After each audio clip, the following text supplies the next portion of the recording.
What's up, everybody? My name's Virus, and I just want to make a quick little video today since we have the upcoming 3.23 patch here of Affliction here on Friday, and I want to show you what I'm playing for 3.23. I've seen a lot of kind of bait meme videos. Everyone's kind of confused because of all the, alt quality gems are gone and that sort of thing. So we will be playing a Boneshatter Juggernaut. And before you say anything, I hear you.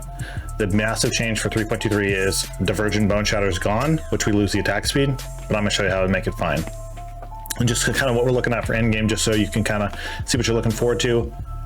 This is Boneshatter at level 100. If you max all the way out with this level 100 tree, getting about 6.5 attacks a second, huge effective hit pool, almost 5k life. You are mana positive, and you have above 75% res on everything, including chaos, as well as a 90% fizz dam reduction for armor at 81,000 plus armor, which you can kind of finagle with. And then you're running like 180% movement speed for a total DPS of about 10.5 million.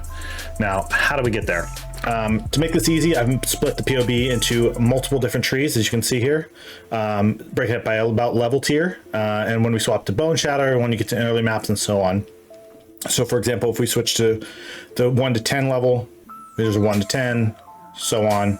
Here's a 21 to 30, boom, boom.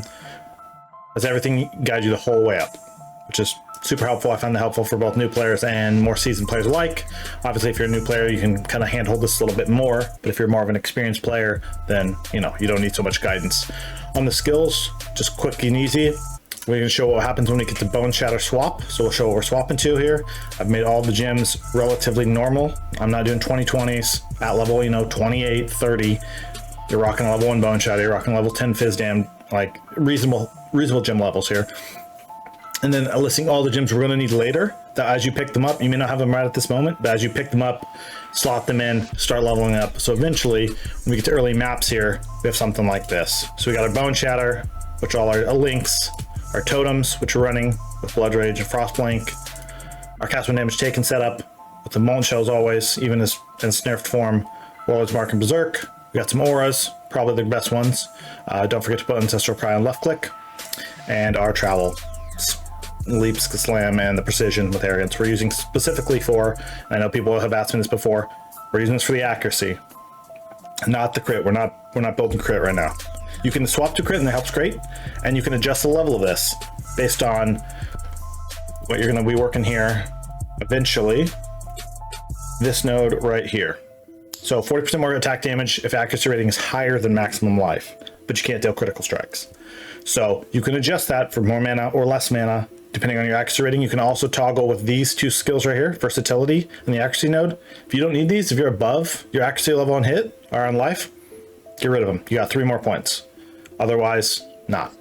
For items, we got a couple here. So we got an early game gear, super easy. Really, the only required thing is that not even required. It's just very nice. The Tanu Anis, Worm Scale Gauntlets.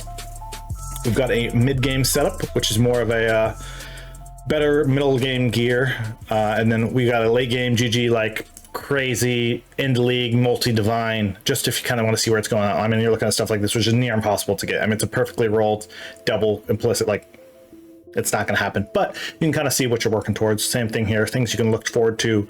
A crazy Watcher's Eye if you really were going to go that thing, that insane about it. Another quick thing we're going to talk about is the notes section. Besides my information up here, obviously, I have pretty much 3 guys that have inspired me to kind of build this build the way I have. First one's Tripolar Bear. Check out his YouTube link or their max roll guide. He's a 10. That's where I originally fell in love with Boneshatter. Again, Wooly is a great guy. Again, he kind of did a super funny The Bone Zone video. He's a great resource. And then Jorgens is a great way you can kind of adjust Boneshatter Jug to a deep delve setup. So I would say check all those guys out. We've got just the update with the removal, like I said, of Divergent Boneshatter, we lose the attack speed. And then Wooly actually provided on his PoE that I would hate to see get lost just because it has been updated in 2 leagues, but kind of a rough leveling guide, which some people like to see.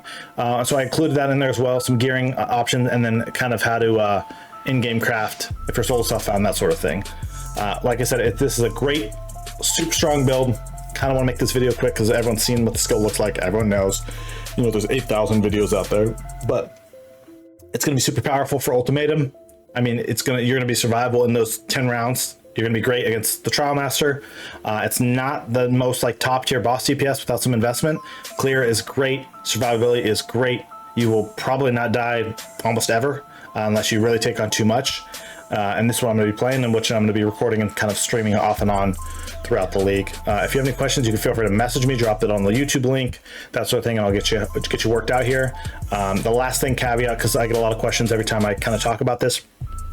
Just because I have this on the tree doesn't mean that this is the only way to do it, right? You can change some of these nodes how you like. If you want to go more on an Impale route, you could get rid of some of these nodes and, you know, pick up these Impale nodes if you like that better. If you're like, man, I'm an experienced player, I don't need 5k life, I can rock 3500. Get rid of some of the life nodes, get rid of these, put them somewhere else. Great.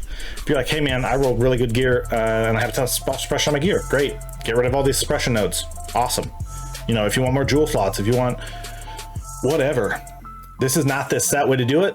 It's just one way to do it. Adjust your build on your playstyle, what you're feeling, what you're dying to, what you think you need more. If you need more damage, allocate more damage. If you think you need a little more tank, allocate more tank. Okay, it's really the only way to do it. If you really don't like the totem playstyle, I know a lot of people don't like the buff. We really do this, which is the lingering buffs, and the extra bonus totem.